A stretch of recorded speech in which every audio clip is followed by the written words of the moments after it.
데이터는 거짓말하지 않습니다. 3년 전 저는 그 말을 믿지 않았어요. 러시아 플랜트 분석 보고서를 작성하면서 한국 모듈의 성능이 이상하게 높게 나왔거든요. 뭔가 측정 오류일 거라고 생각했습니다. 한국 기술이 일본이나 러시아를 앞선다는 게 믿기지 않았어요. 그래서 그 데이터를 빼고 보고서를 제출했습니다. 석 달 뒤 사할린 확장 프로젝트에서 한국이 배제됐다는 소식을 들었어요. 저는 그제야 깨달았습니다. 제가 묻어버린 데이터가 한국의 기회를 함께 묻었다는 걸요. 그날부터 다짐했습니다. 다시는 진실을 외면하지 않겠다고요. 그리고 사할린에서 사고가 터졌습니다. 37개의 경고음이 동시에 울린 순간이었어요. 플랜트 전체가 폭발 직전이었죠. 사람들은 패닉에 빠졌습니다. 하지만 저는 알았습니다. 진짜 진실이 드러날 순간이 왔다는 걸요. 사흘 뒤 그 순간이 왔습니다. 러시아는 한국을 책임자로 지목했어요. 일본은 조롱했죠. 하지만 데이터는 정반대를 말하고 있었습니다. 한국 모듈만이 사고를 막았다고요. 심장이 뛰었습니다. 이번엔 진실을 말할 겁니다. 하지만 쉽지 않았어요. 누군가 데이터를 조작하기 시작했으니까요. 한국이 다시 배제되려 하고 있었습니다. 저는 선택해야 했어요.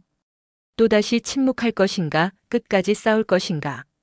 그리고 그때 예상치 못한 곳에서 도움의 손길이 왔습니다. 20년 전 사할린을 설계한 전설 강무현이었어요. 이건 단순히 기술 사고 이야기가 아닙니다. 한 분석가가 과거의 실수를 딛고 일어서서 다시는 같은 일이 반복되지 않도록 싸운 이야기예요. 그리고 그 싸움이 어떻게 대한민국을 세계 에너지 질서의 중심으로 끌어올렸는지에 대한 이야기입니다. 오늘 이 영상이 좋으셨다면 좋아요 버튼 꼭 눌러주시고요. 구독과 알림 설정까지 해주시면 감사하겠습니다.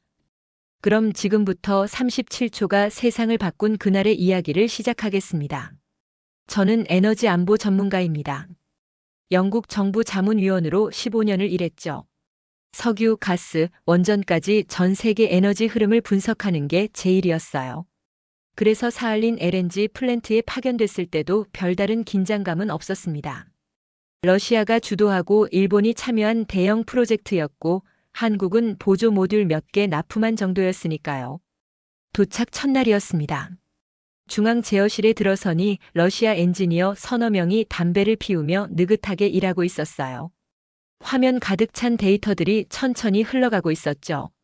일본 엔지니어 사토가 저를 반겼습니다. 그는 공손했지만 어딘가 자신감이 넘쳤어요. 일본 기술이 이 플랜트를 지탱한다는 걸 은근히 강조했죠.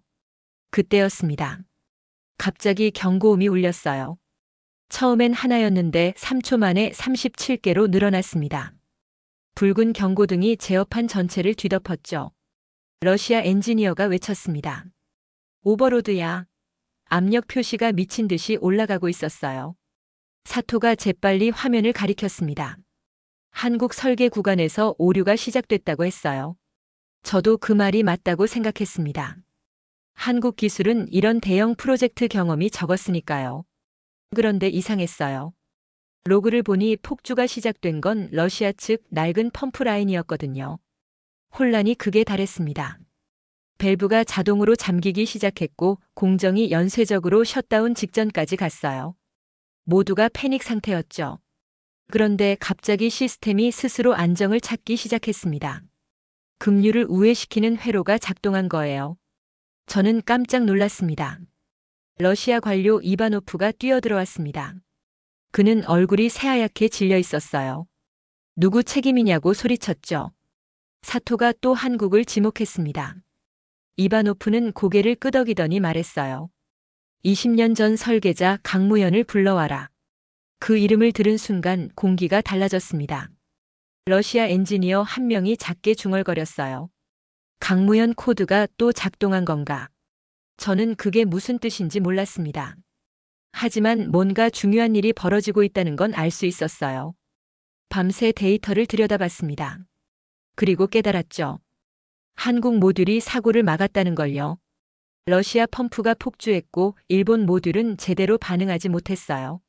오직 한국 알고리즘만이 위험을 감지하고 차단했습니다. 다음 날 아침 제게 러시아 정부 초안 보고서가 전달됐습니다. 거기엔 이미 결론이 적혀 있었어요. 한국 모듈이 불안정한 부하 반응을 일으켰다고요. 저는 당황했습니다. 데이터와 완전히 반대였거든요. 그때 깨달았습니다. 이건 기술 문제가 아니었어요. 정치였습니다. 사고 다음 날 아침이었습니다. 회의실에 들어서니 이미 러시아와 일본 측 인사들이 자리를 잡고 있었어요. 이바노프가 저를 보더니 미소를 지었습니다. 그런데 그 미소가 불편했어요. 뭔가 이미 결정된 것 같은 표정이었죠. 보고서가 배포됐습니다. 표지에는 예비조사 결과라고 적혀 있었어요. 저는 천천히 페이지를 넘겼습니다. 그리고 멈췄죠. 한국 모듈이 불안정한 부하 반응을 일으켰다는 문장이 눈에 들어왔거든요. 말이 안 됐습니다. 제가 밤새 분석한 데이터와 완전히 달랐어요. 한국 알고리즘은 오히려 폭주를 가장 먼저 감지했고 우회 회로를 작동시켜 사고를 막았습니다. 그런데 왜 이런 결론이 나온 거죠? 이바노프가 발표를 시작했습니다. 그는 차분한 목소리로 말했어요. 한국 설계 구간에서 이상 신호가 처음 발견됐다고요.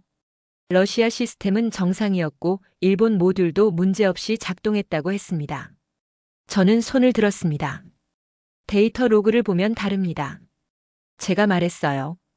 폭주는 러시아 펌프 라인에서 시작됐고 한국 모듈이 그걸 막았습니다. 회의실이 조용해졌습니다. 이바노프가 저를 쳐다봤어요. 그의 눈빛이 차가웠죠. 사토가 끼어들었습니다. 그는 웃으며 말했어요. 한국은 이런 대형 플랜트 경험이 부족합니다. 일본의 시스템이었다면 이런 사고 없었을 겁니다. 주변 사람들이 고개를 끄덕였어요. 저는 입을 다물었습니다. 회의가 끝나고 복도로 나왔습니다. 한국 외교관 박재훈 씨가 기다리고 있었어요. 그는 지친 표정이었습니다. 어떻게 됐냐고 물었죠. 저는 솔직히 말했습니다. 좋지 않습니다. 러시아와 일본이 한국을 배제하려는 것 같아요. 박재훈 씨는 한숨을 쉬었습니다. 예상했던 일이라고 했어요. 하지만 데이터는 거짓말하지 않는다고, 그러니 진실은 반드시 밝혀질 거라고 말했습니다. 저는 그 말에 힘을 얻었어요. 그날 밤 숙소로 돌아와 다시 데이터를 분석했습니다. 로그를 한 줄 한 줄 따라가며 확인했어요. 그리고 발견했습니다. 한국 알고리즘이 작동한 정확한 순간을요. 러시아 펌프가 과부하 상태에 들어간 지 2초 만에 한국 모듈이 반응했습니다. 우회 회로가 열리고 압력이 분산됐어요. 만약 이게 없었다면 플랜트 전체가 폭발했을 겁니다. 증거는 명확했습니다. 그런데 왜 아무도 이걸 보지 않는 거죠? 아니, 보지 않으려는 건가? 저는 혼란스러웠어요. 기술자로서 데이터를 믿었는데 정치는 데이터를 무시하고 있었습니다. 다음 날 아침 사토를 다시 만났습니다. 그는 여전히 자신만만했어요. 한국 기술에 대해 물었죠. 그는 웃으며 말했습니다. 한국은 따라오는 나라일 뿐이라고요. 저는 그 말이 틀렸다는 걸 알았습니다. 하지만 증명할 방법이 없었어요. 그때 한 가지 생각이 떠올랐습니다. 강무현. 20년 전 이 플랜트를 설계한 사람. 그를 찾아야겠다고 결심했어요. 플랜트 지하 자료실로 내려갔습니다. 먼지가 쌓인 오래된 청사진들이 선반 가득 쌓여 있었어요. 20년 전 설계 도면을 찾고 싶었습니다. 강무현이라는 이름이 계속 머릿속을 맴돌았거든요. 1시간쯤 뒤 낡은 파일 하나를 발견했습니다. 표지에 사할린 LNG 초기 설계라고 적혀 있었어요. 천천히 펼쳤습니다. 첫 페이지에 설계자 이름이 있었죠. 강무현. 그의 이름이 반복적으로 등장했습니다. 도면을 따라가며 놀랐어요. 단순한 설계가 아니었습니다. 예상치 못한 돌발 상황을 대비한 우회 구조들이 곳곳에 숨어 있었어요.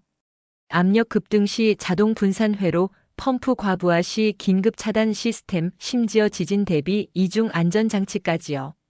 이건 천재의 작품이었습니다. 러시아 엔지니어 한 명이 자료실로 들어왔습니다. 제가 뭘 보고 있는지 확인하더니 고개를 끄덕였어요. 강무현 코드를 보고 있군요. 그가 말했습니다. 저는 되물었죠. 강무현 코드가 뭔가요? 그는 의자에 앉으며 설명했습니다. 20년 전 이 플랜트가 처음 가동될 때 작은 사고가 있었대요. 펌프 하나가 고장났는데 아무도 예상 못한 일이었죠. 그런데 시스템이 스스로 우회했다고 합니다. 강무현이 미리 만들어둔 숨겨진 회로 덕분이었어요. 그 후로 엔지니어들이 그의 설계를 전설처럼 여기게 됐답니다. 강무현 코드라고 부르며요. 문제가 생기면 항상 그의 설계가 해결책을 제시했대요. 하지만 그는 어느 날 갑자기 사라졌다고 했습니다. 동료 한 명이 사고로 죽은 뒤였죠. 저는 가슴이 먹먹해졌습니다. 그는 영웅이었어요. 하지만 영웅이기 때문에 더 깊은 상처를 받았던 거죠. 그리고 조용히 사라져버렸습니다. 다음 날 일본 측 자료도 찾아봤습니다. 거기엔 완전히 다른 이야기가 적혀 있었어요. 한국 기술은 보조적 위치였다고 했습니다. 핵심 설계는 모두 일본이 담당했다고요. 저는 황당했어요. 명백한 거짓말이었거든요. 박재훈 씨에게 연락했습니다. 강무현을 찾을 수 있냐고 물었어요. 그는 잠시 침묵하더니 대답했습니다. 어렵겠지만 시도해보겠다고요. 그는 은둔 생활을 하고 있어서 연락이 쉽지 않다고 했죠. 며칠이 지났습니다. 그동안 저는 계속 데이터를 분석했어요. 강무현의 설계를 이해하려고 애썼습니다. 그리고 깨달았죠. 그는 단순히 기술자가 아니었어요. 철학자에 가까웠습니다. 사람을 살리는 기술을 만들려 했던 거예요. 어느 날 박재훈 씨에게서 연락이 왔습니다. 강무현을 설득했다고요. 그가 사할린으로 온답니다. 저는 믿기지 않았어요. 20년 만에 그가 돌아온다니요. 회의실에서 이바노프와 사토를 마주쳤습니다. 그들은 여전히 한국 책임론을 밀어붙이고 있었어요. 저는 속으로 생각했습니다. 곧 진실이 밝혀질 거라고요. 강무현이 오고 있으니까요. 그날 밤 창밖을 내다봤습니다. 사할린의 밤은 차갑고 어두웠어요. 하지만 저는 이상하게 희망을 느꼈습니다. 진실은 반드시 드러난다고 믿었거든요. 모스크바에서 급한 연락이 왔습니다. 크렘린 내부 회의가 소집됐다는 소식이었어요. 저도 화상으로 참석하게 됐습니다. 보통은 이런 고위급 회의에 초청받지 않는데 이번엔 달랐죠. 화면에 러시아 고위 관료들이 나타났습니다. 에너지부 장관, 외교안보보좌관, 그리고 푸틴의 최측근들이었어요. 분위기가 심상치 않았습니다. 이바노프도 긴장한 표정으로 앉아 있었죠. 에너지부 장관이 먼저 입을 열었습니다. 사할린 사고 보고서를 검토했다고 했어요.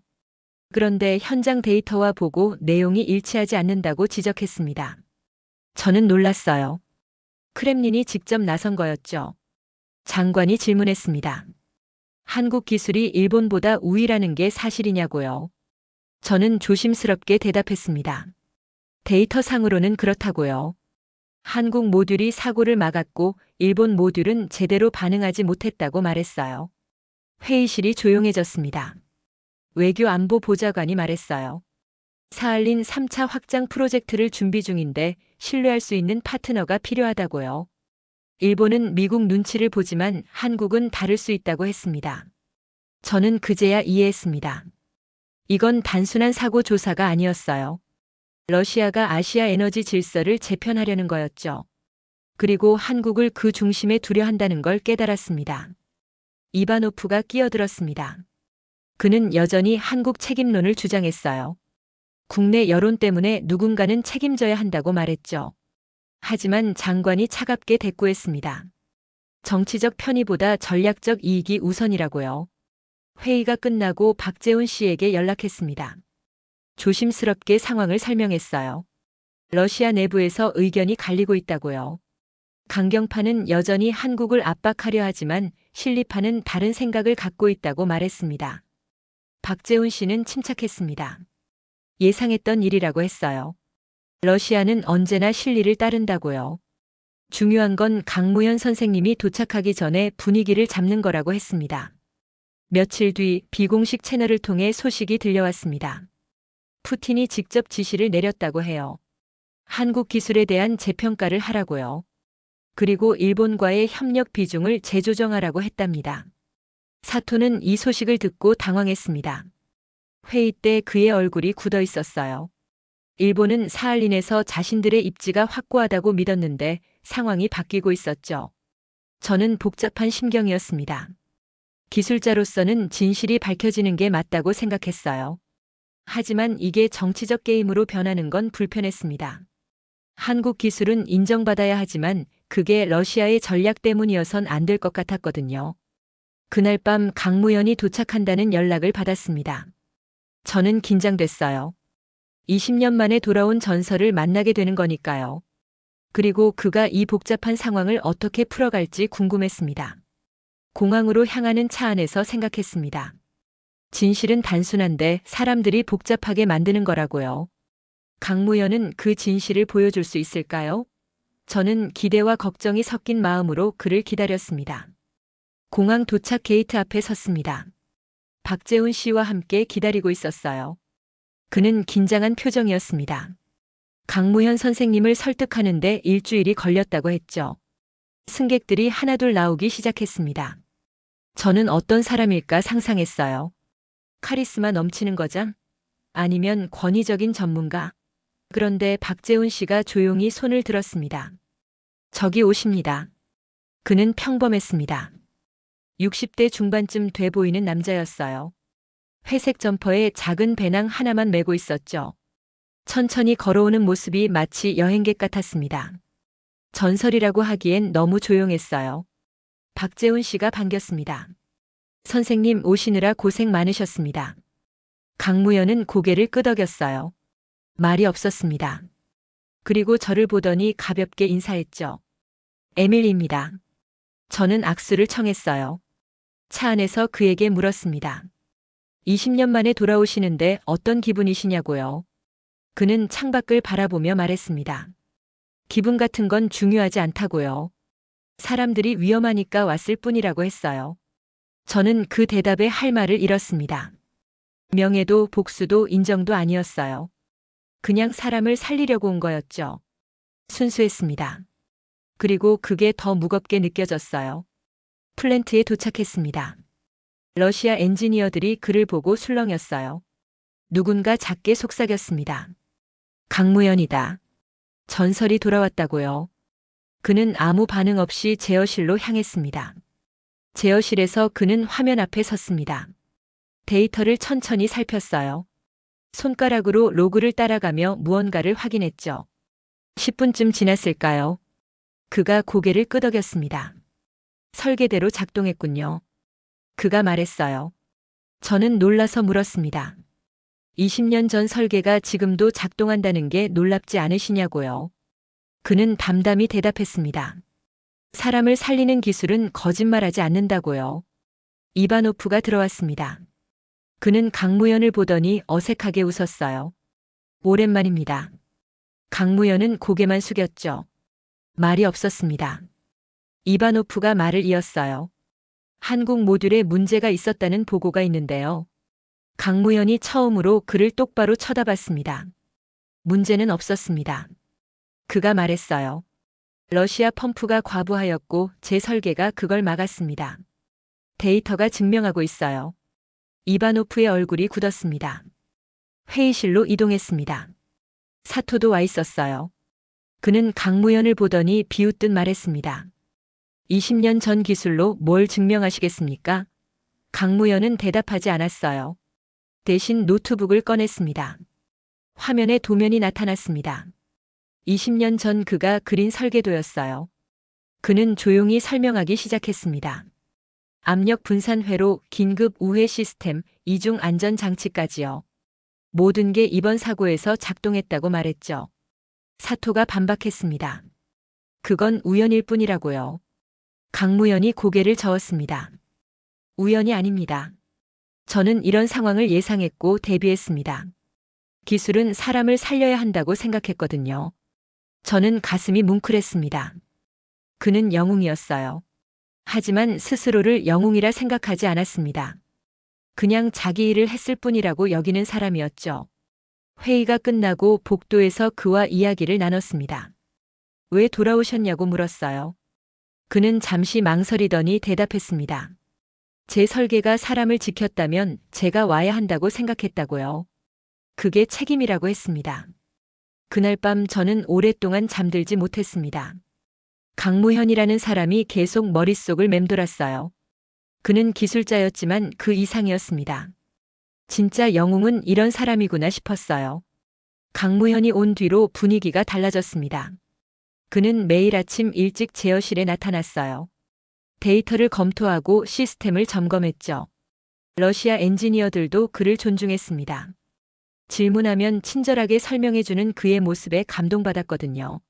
사흘째 되던 날이었습니다. 저는 보조 모듈 로그를 분석하고 있었어요. 일본 측 시스템 기록이었죠. 그런데 이상한 걸 발견했습니다. 사고 발생 30분 전 외부 입력 신호가 감지됐더라고요. 강무현에게 보여줬습니다. 그는 화면을 들여다보더니 눈살을 찌푸렸어요. 이건 정상적인 신호가 아닙니다. 누군가 의도적으로 입력한 거예요. 저는 충격을 받았습니다. 그게 무슨 뜻이냐고 물었죠. 그는 설명했습니다. 이 신호는 러시아 펌프의 과부하를 유발할 수 있는 패턴이라고요. 마치 고의로 사고를 만들려는 것처럼 보인다고 했어요. 저는 믿기지 않았습니다. 누가 그런 짓을 하겠어요? 박재훈 씨에게 연락했습니다. 그는 심각하게 받아들였어요. 즉시 한국 정보 라인을 통해 조사에 들어갔죠. 이틀 뒤 충격적인 정보가 들어왔습니다. 일본 정보부가 사할린 협력 구조를 흔들기 위해 개입했다는 첩보였어요. 증거를 모으기 시작했습니다. 강무현은 기술적 분석을 맡았고 저는 데이터 추적을 했어요. 박재훈 씨는 외교 채널을 통해 압박했죠. 며칠간 밤을 새웠습니다. 피곤했지만 멈출 수 없었어요. 일주일 뒤 결정적 증거를 찾았습니다. 일본 측 보조 모듈에서 허위 리포트가 생성된 기록이었어요. 사고를 더 크게 보이게 만들고 한국 책임론을 강화하려는 조작이었죠. 강무현이 조용히 말했습니다. 이건 단순 사고가 아니었어요. 이바노프를 찾아갔습니다. 증거를 보여줬어요. 그는 얼굴이 새하얘졌습니다. 이게 사실이냐고 물었죠. 강무현이 대답했습니다. 데이터는 거짓말하지 않습니다. 이바노프는 한동안 말이 없었어요. 다음 날 긴급 회의가 소집됐습니다. 러시아 고위 관료들이 모였어요. 강무현이 발표했습니다. 그는 차분하게 증거를 제시했죠. 외부 입력 신호, 허위 리포트, 조작된 데이터까지요. 회의실이 술렁였습니다. 사토가 반박했습니다. 이건 오해라고 주장했어요. 단순한 시스템 오류일 뿐이라고 했죠. 하지만 강무현이 반론했습니다. 오류는 무작위로 발생합니다. 그런데 이건 패턴이 있어요. 누군가 의도한 거죠. 에너지부 장관이 입을 열었습니다. 이 문제는 외교적으로 처리하겠다고 했어요. 일본 측에 공식 항의를 하겠다고 선언했죠. 사토는 더 이상 할 말이 없었습니다. 회의실을 나가는 그의 뒷모습이 초라해 보였어요. 저는 강무현에게 말했습니다. 선생님이 아니었으면 진실을 못 밝혔을 거라고요. 그는 고개를 저었어요. 진실은 원래 거기 있었습니다. 제가 한 건 그걸 보여준 것뿐이에요. 그날 밤 박재훈 씨와 통화했습니다. 그는 기뻐했어요. 한국 외교팀이 러시아 강경파를 설득하는 데 성공했다고 했죠. 이제 분위기가 완전히 바뀔 거라고 말했습니다. 창밖을 내다봤습니다. 사할린의 밤은 여전히 차가웠어요. 하지만 이상하게 따뜻한 기분이 들었습니다. 진실이 밝혀졌고 정의가 실현되고 있었으니까요. 강무현은 여전히 제어실에 있었습니다. 그는 혼자 데이터를 점검하고 있었어요. 저는 그를 보며 생각했습니다. 진짜 영웅은 조용하다고요. 그리고 묵묵히 일한다고요. 모스크바에서 긴급 소환 명령이 떨어졌습니다.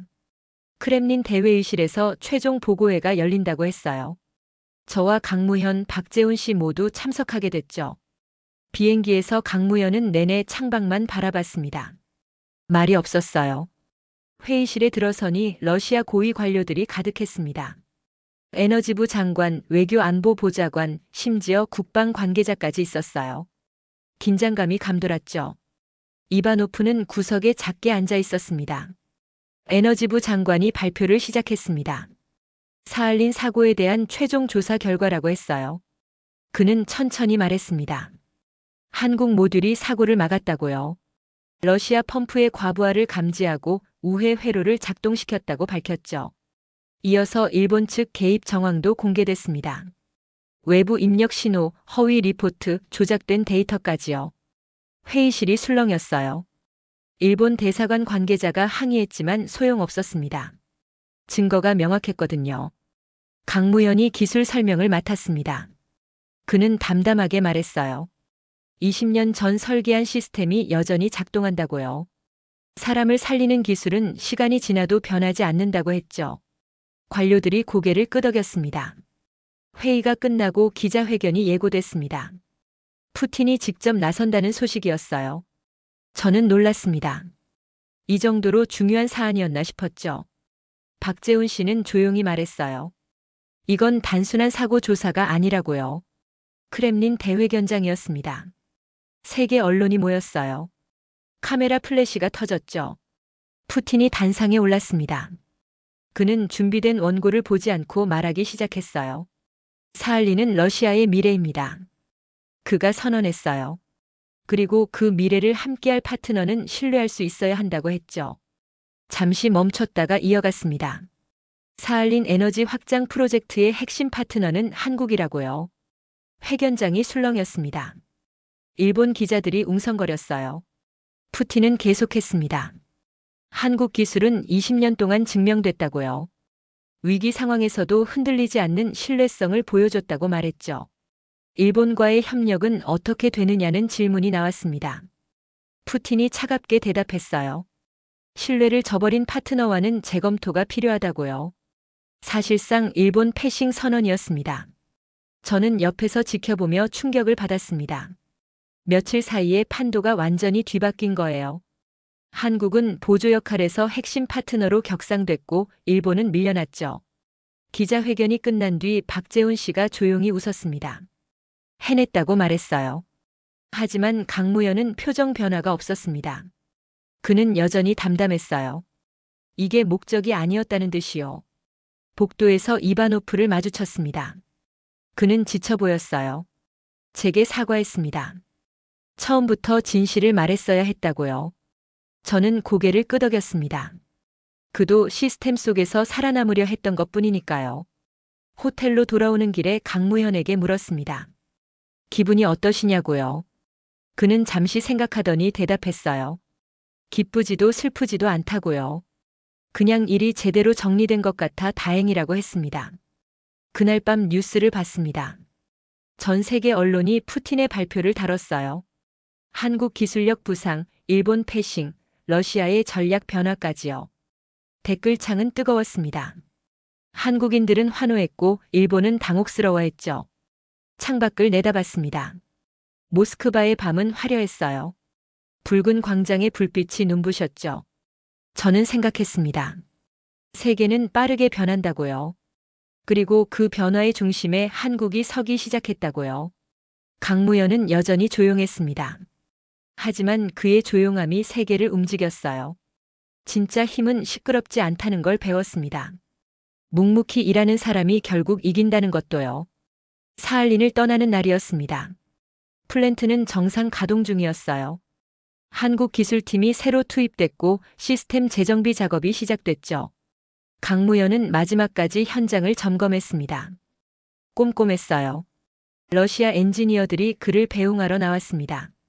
악수를 청했어요. 고맙다고 많이 배웠다고 말했죠. 강무현은 고개를 숙였습니다. 저야말로 배웠다고 대답했어요. 겸손했습니다. 공항으로 가는 차 안에서 박재훈 씨가 말했습니다. 선생님 덕분에 한국이 새로운 기회를 얻었다고요. 외교적으로도 큰 성과라고 했죠. 강무현은 창밖을 바라보며 대답했어요. 기술이 정치를 이긴 게 아니라 진실이 이긴 것뿐이라고요. 저는 영국으로 돌아가 보고서를 작성했습니다. 사할린 사고 분석 및 향후 전망이라는 제목이었어요. 결론은 명확했습니다. 한국은 제조업 강국을 넘어 세계 에너지 전략의 조용한 핵심이라고 적었죠. 보고서 마지막 문장을 오래 고민했습니다. 그리고 이렇게 썼어요. 우리는 너무 늦게 한국을 제대로 봤다. 하지만 이제라도 알게 된 게 다행이다. 제출하고 나니 후련했습니다. 한 달쯤 지났을까요? 강무현에게서 연락이 왔습니다. 러시아뿐 아니라 유럽, 중동에서도 초청이 쏟아지고 있다고 했어요. 어떻게 하실 거냐고 물었죠. 그는 웃으며 대답했습니다. 필요한 곳에 가야죠. 박재훈 씨와도 연락을 주고받았습니다. 한국 정부가 에너지 외교를 강화하고 있다고 했어요. 사할린 이후 분위기가 완전히 바뀌었다고요. 일본은 여전히 반발하지만 국제사회는 한국을 주목하고 있다고 말했죠. 어느 날 뉴스를 봤습니다. 사할린 확장 프로젝트 착공식이 열렸다고 해요. 한국 기업들이 대거 참여했죠. 강무현도 기술 고문으로 이름을 올렸더라고요. 하지만 현장엔 나타나지 않았습니다. 그는 여전히 조용했어요. 런던 사무실에서 일하던 중 한국 유학생을 만났습니다. 에너지 공학을 전공한다고 했어요. 사할린 사건 이후 한국 기술에 자부심을 느낀다고 말했죠. 저는 가슴이 뭉클했습니다. 그 학생에게 강무현 이야기를 해줬습니다. 20년 전 설계가 아직도 작동한다는 것, 그가 영웅 대접을 거부하고 조용히 일한다는 것까지요. 학생의 눈에 눈물이 고였어요. 저도 그런 사람이 되고 싶다고 했습니다. 저는 깨달았습니다. 강무현이 바꾼 건 기술만이 아니었어요. 사람들의 마음도 바꿨죠. 한국을 보는 시선, 기술자를 대하는 태도, 진실을 대하는 자세까지요. 지난주 강무현에게 마지막 질문을 했습니다. 사할린에서 가장 기억에 남는 순간이 뭐냐고요. 그는 잠시 생각하더니 대답했어요. 시스템이 정상 작동하는 걸 확인한 순간이라고요. 사람들이 안전하다는 걸 알았을 때라고 했습니다. 오늘 아침 창밖을 내다봤습니다. 런던의 하늘은 흐렸어요. 하지만 마음은 맑았습니다. 진실은 언제나 이긴다는 걸 배웠거든요. 그리고 조용한 영웅이 세상을 바꾼다는 것도요. 한국은 이제 새로운 에너지 질서의 중심에 서 있습니다. 러시아는 전략적 이유로 한국을 선택했고 세계는 한국 기술을 인정했어요. 일본은 밀려났죠. 이 모든 변화의 시작은 사할린 한복판에서 울린 37초 경고음이었습니다. 강무현은 다시 은둔할 겁니다. 하지만 그의 이름은 계속 불릴 거예요. 세계 곳곳에서 위기가 생길 때마다요. 그리고 그는 또 나타날 겁니다. 조용히 묵묵히 사람을 살리기 위해요. 저는 이 이야기를 기록으로 남깁니다. 언젠가 누군가 물을 거예요. 한국은 어떻게 에너지 강국이 됐느냐고요. 그때 이 이야기를 들려주고 싶습니다. 한 기술자의 양심과 용기가 세상을 바꿨다고요. 여러분은 언제 한국이 자랑스러우셨나요? 댓글로 나눠주세요. 강무현은 다시 조용히 사라졌습니다. 러시아, 유럽, 중동에서 초청이 쏟아졌지만 그는 대부분 거절했어요. 필요한 곳에만 간다고 했죠. 명예나 돈 때문이 아니라 정말 기술이 필요한 곳에만요. 저는 영국으로 돌아왔습니다. 보고서를 제출하고 일상으로 돌아갔어요. 하지만 예전과는 달랐습니다. 데이터를 볼 때마다 강무현의 말이 떠올랐거든요. 데이터는 거짓말하지 않는다고요. 석 달 전 한국 유학생 한 명을 만났습니다. 에너지 공학을 전공한다고 했어요. 사할린 이야기를 들려줬더니 눈물을 글썽이더라고요. 저도 강무현 선생님 같은 사람이 되고 싶다고 말했습니다. 저는 그 순간 깨달았습니다. 이 이야기가 단순히 기술 승리나 외교 성과로 끝나면 안 된다는 걸요. 한 사람의 양심과 용기가 세상을 바꿀 수 있다는 걸 더 많은 사람들이 알아야 한다고 생각했어요. 한국은 이제 달라졌습니다. 사할린 이후 세계가 한국을 보는 눈이 바뀌었어요. 더 이상 따라가는 나라가 아니라 신뢰할 수 있는 파트너로 인정받고 있죠. 하지만 더 중요한 건 이겁니다. 한국엔 강무현 같은 사람들이 있다는 거예요. 조용히 묵묵히 사람을 살리는 기술을 만드는 사람들이요. 그들이 한국의 진짜 힘입니다. 여러분은 언제 한국이 자랑스러우셨나요? 어떤 순간에 대한민국의 저력을 느끼셨나요? 댓글로 여러분의 이야기를 들려주세요. 그리고 이 영상이 의미 있으셨다면 좋아요 버튼 꾹 눌러주시고요. 구독과 알림 설정까지 해주시면 더 많은 이야기로 찾아뵙겠습니다. 다음 영상에서 또 만나요. 감사합니다.